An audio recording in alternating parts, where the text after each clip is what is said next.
Jangan pernah makan telur bersama dengan 3 makanan ini. Efeknya sangat fatal. Sebelum lanjut, kalau Bapak Ibu merasa video ini bermanfaat, jangan ragu klik tombol like dan subscribe sekarang juga ya. Masih banyak edukasi kesehatan lainnya yang insya Allah bisa membantu menjaga tubuh tetap sehat, kuat, dan mandiri di usia senja.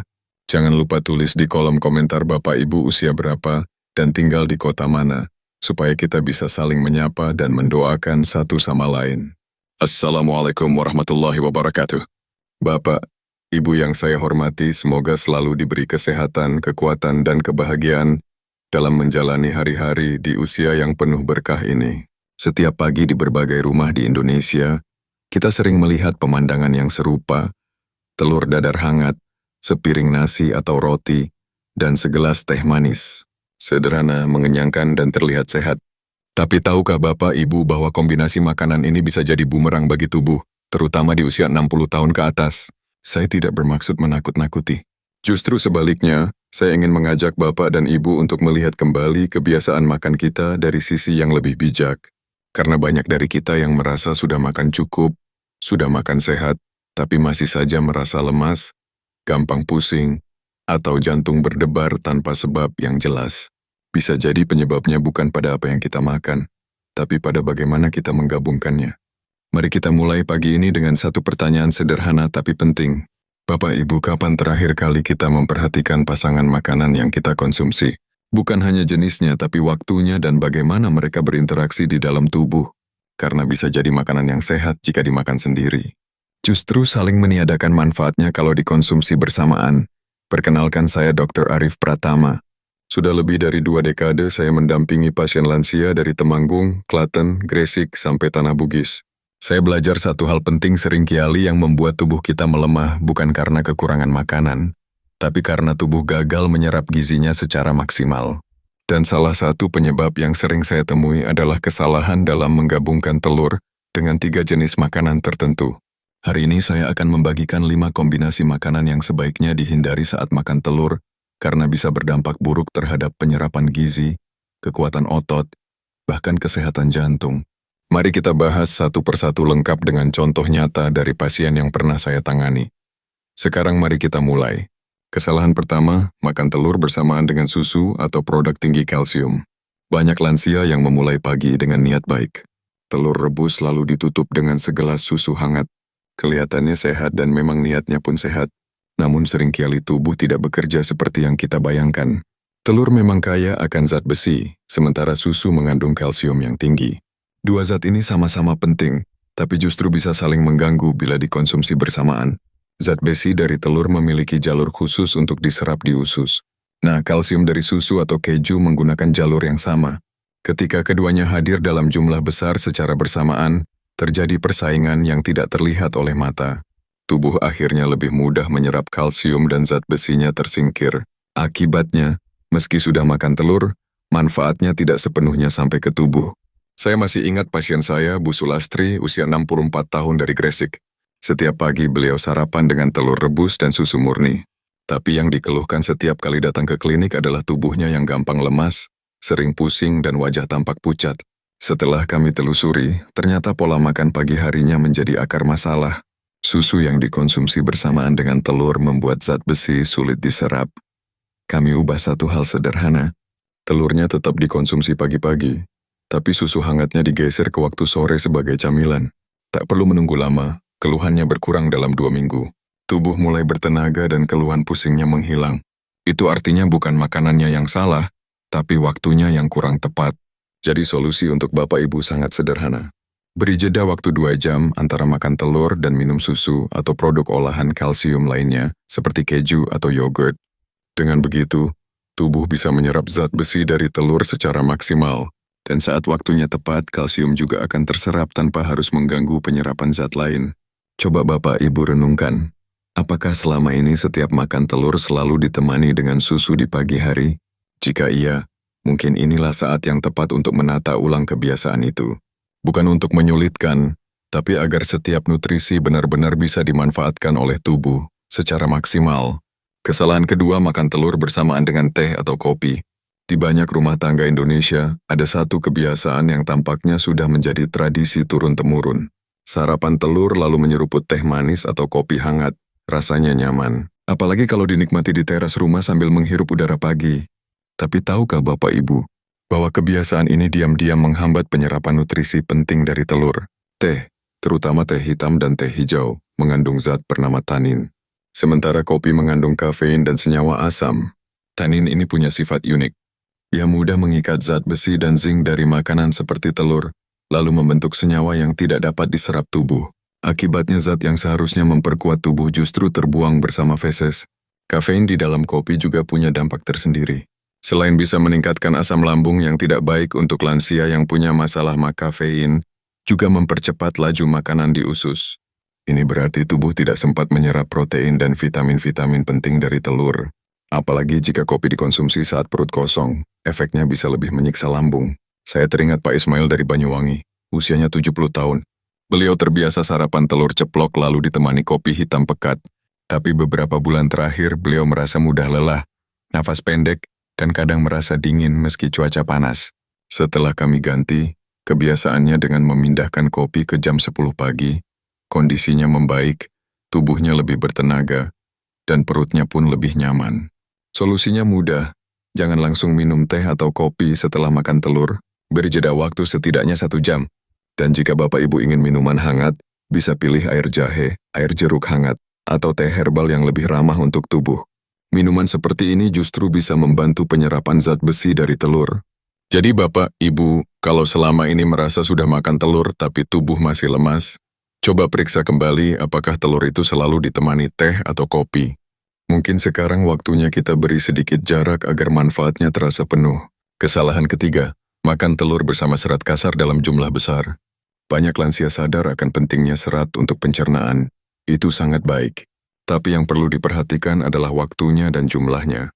Saat telur yang kaya vitamin larut lemak seperti A, D, dan E dikonsumsi bersamaan dengan terlalu banyak serat kasar, tubuh kesulitan menyerap nutrisinya. Serat tidak larut seperti dari roti gandum, oatmeal atau lalapan mentah bisa bertindak seperti spons di dalam saluran pencernaan. Ia menyerap lemak dan vitamin dari telur lalu membawanya keluar sebelum sempat diserap tubuh. Selain itu, serat kasar juga mempercepat pergerakan makanan di usus, sehingga waktu penyerapan gizi makin pendek. Pak Hadi, 68 tahun, pensiunan guru dari Sol 3, punya kebiasaan sarapan dengan telur rebus, 2 lembar roti gandum, oatmeal, dan salad mentimun mentah. Meskipun disiplin dan niatnya sehat, beliau mengeluh cepat lelah dan hasil laboratorium menunjukkan kadar vitamin D-nya rendah. Setelah sarapannya diubah, serat mentah diganti dengan sayur matang seperti bayam dan labu kukus, kesehatannya perlahan membaik. Bukan berarti serat itu salah. Serat tetap dibutuhkan untuk mencegah sembelit, menstabilkan gula darah, dan mengontrol kolesterol. Namun konsumsinya perlu dibagi waktunya. Saat sarapan dengan telur, lebih baik pilih serat yang lembut dan dimasak seperti brokoli rebus, bayam tumis, atau wortel kukus. Jika Bapak Ibu tetap ingin makan oatmeal atau biji-bijian, sebaiknya digeser ke waktu camilan siang atau malam. Ini memberi tubuh lebih banyak waktu untuk mencerna dan menyerap nutrisi tanpa gangguan. Tubuh lansia sudah melambat secara alami. Jadi perlu strategi kecil seperti ini agar manfaat makanan tidak hilang begitu saja. Apakah selama ini Bapak Ibu mencampur telur dengan serat tinggi dalam satu piring besar? Kalau iya, kesalahan keempat, menggabungkan telur dengan makanan tinggi gula. Makanan manis memang menggoda, terutama di pagi hari. Banyak lansia yang terbiasa makan telur sambil minum teh manis atau ditemani roti tawar dengan selai atau bahkan Milo dan sereal manis. Kombinasi ini tidak hanya memperlambat penyerapan nutrisi dari telur, tapi juga dapat mengganggu keseimbangan hormon tubuh lansia. Gula yang tinggi dalam darah bisa memicu lonjakan insulin secara tiba-tiba. Insulin yang terlalu aktif bisa menyebabkan penurunan kadar gula darah setelah beberapa jam yang dikenal dengan istilah crash. Akibatnya tubuh menjadi lemas, pusing, bahkan kadang gemetar. Padahal sebelumnya sudah makan dengan menu yang tampak sehat. Saya ingat kasus Ibu Tuna 63 tahun dari Solo. Setiap pagi beliau makan telur dadar dan roti dengan selai stroberi, lalu ditutup dengan teh manis panas. Selama bertahun-tahun beliau merasa baik-baik saja. Namun perlahan tubuhnya mulai cepat lelah dan kerap mengantuk setelah jam 10 pagi. Setelah pola makan paginya disederhanakan tanpa gula tambahan, tubuhnya terasa lebih stabil. Yang dikhawatirkan bukan hanya efek lelahnya, tapi dampak jangka panjangnya. Lonjakan gula yang terus-menerus bisa memicu resistensi insulin dan memperburuk kondisi gula darah, apalagi bagi yang sudah punya riwayat pradiabetes. Solusinya jika ingin sarapan manis, gunakan buah alami seperti pisang, kurma, atau potongan apel yang dicampurkan ke dalam menu sarapan. Dan kalau ingin minuman hangat, ganti teh manis dengan air jeruk hangat tanpa gula, atau air rebusan kayu manis yang membantu menjaga kadar gula tetap stabil. Bapak, Ibu, adakah yang masih suka makan telur dengan teh manis atau roti selai? Mungkin ini waktunya kita sedikit mengurangi gulanya agar manfaat telur benar-benar terasa. Kesalahan kelima, menggoreng telur dengan minyak bekas atau suhu tinggi. Banyak dari kita yang menganggap semua jenis telur itu sama saja. Telur rebus, telur dadar, telur ceplok, semuanya dianggap sama gizinya. Padahal kenyataannya tidak. Cara memasak bisa sangat mempengaruhi nilai gizi dari telur, apalagi jika digoreng dengan suhu tinggi atau menggunakan minyak bekas. Minyak goreng yang sudah dipakai berulang kali mengandung lemak trans dan senyawa berbahaya yang bisa memicu peradangan di tubuh. Ketika telur dimasak dengan minyak seperti ini, bukan hanya proteinnya yang rusak, tapi juga kandungan antioksidan dan vitamin di dalamnya ikut terdegradasi. Pak Tarmo, 72 tahun dari Pekalongan, dulunya suka makan telur ceplok garing dengan sambal kecap. Tapi setelah keluhan jantung dan kolesterolnya muncul, kami ubah cara masaknya. Telurnya direbus atau dibuat orak-arik dengan sedikit minyak kelapa dan api kecil. Hasilnya lebih ringan di lambung dan tidak memicu nyeri dada. Jadi pilihan terbaik untuk lansia adalah telur rebus, telur kukus, atau orak-arik dengan api kecil. Hindari menggoreng dengan minyak banyak dan apalagi minyak bekas. Jika perlu rasa gurih, tambahkan sedikit rempah seperti jahe, kunyit, atau daun bawang untuk menambah aroma dan manfaat. Apakah Bapak Ibu masih sering goreng telur pakai minyak sisa semalam? Kalau iya, mungkin sekarang saatnya kita beralih ke cara yang lebih sehat. Bukan untuk mempersulit, tapi untuk memperpanjang usia dengan tubuh yang lebih ringan dan sehat. Setelah memahami 5 kesalahan umum yang sering terjadi saat makan telur, Bapak Ibu pasti bertanya-tanya, kalau begitu, bagaimana sebaiknya kita menikmati telur agar benar-benar bermanfaat untuk tubuh lansia? Tenang, solusinya tidak sulit. Tidak perlu menghentikan makan telur. Yang kita perlukan hanyalah sedikit perubahan sederhana dalam cara memasak, waktu konsumsi, dan makanan pendampingnya. Dengan langkah kecil yang konsisten, hasilnya bisa luar biasa. Tubuh terasa lebih bertenaga, daya tahan meningkat, dan keseimbangan nutrisi pun lebih terjaga. Saya tidak meminta Bapak Ibu mengganti seluruh menu sarapan.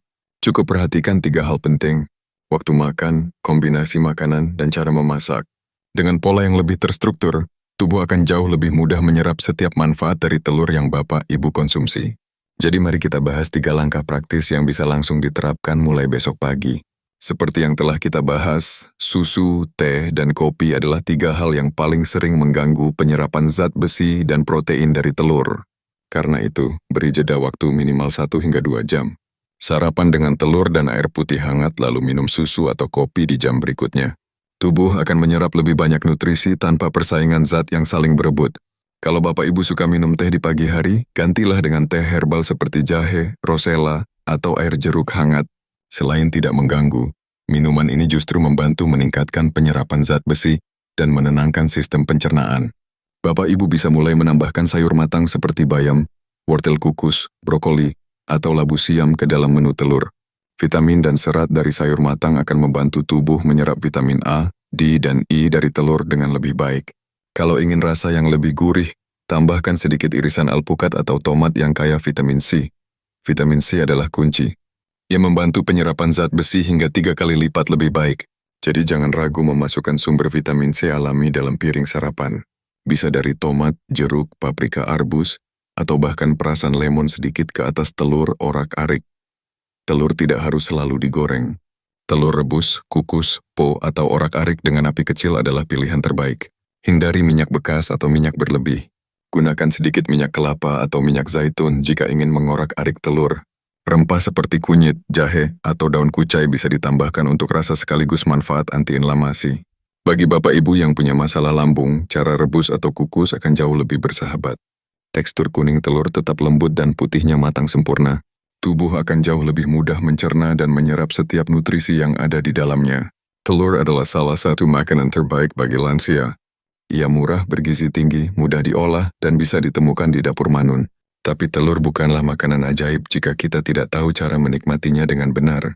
Justru bisa jadi sia-sia atau bahkan menimbulkan masalah jika dikombinasikan dengan makanan yang salah atau dimasak dengan cara yang merusak nutrisinya.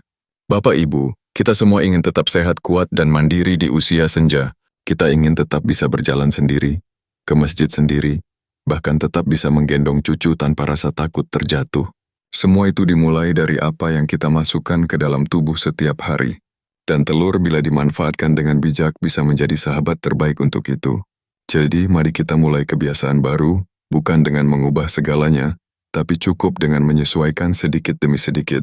Mulai dari memilih waktu makan yang tepat, pasangan makanan yang mendukung, dan cara memasak yang lebih sehat. Bapak Ibu, saya tahu perubahan tidak selalu mudah. Apalagi jika kebiasaan itu sudah dilakukan bertahun-tahun. Tapi percayalah, perubahan kecil yang dilakukan dengan niat baik akan membawa dampak besar untuk kesehatan kita. Dan usia bukan penghalang untuk memulai langkah bijak. Justru sekaranglah saat yang paling tepat. Mulailah besok pagi, rebus 1 butir telur. Tambahkan tumis bayam atau labu kukus, minum air putih hangat, dan berdoalah agar tubuh kita diberi kekuatan. Rasakan bedanya dalam seminggu. Lebih bertenaga, lebih cerah, dan mungkin lebih bahagia. Kalau Bapak Ibu merasa informasi ini bermanfaat, tolong bagikan ke saudara, tetangga, teman arisan, atau rekan di masjid. Karena seringkali kesehatan tidak datang dari obat mahal, tapi dari pengetahuan kecil yang dibagikan dengan tulus. Semoga Allah selalu memberikan Bapak dan Ibu kesehatan yang paripurna, umur panjang yang penuh semangat, dan hati yang lapang dalam menjalani hari-hari indah di usia ini, ya.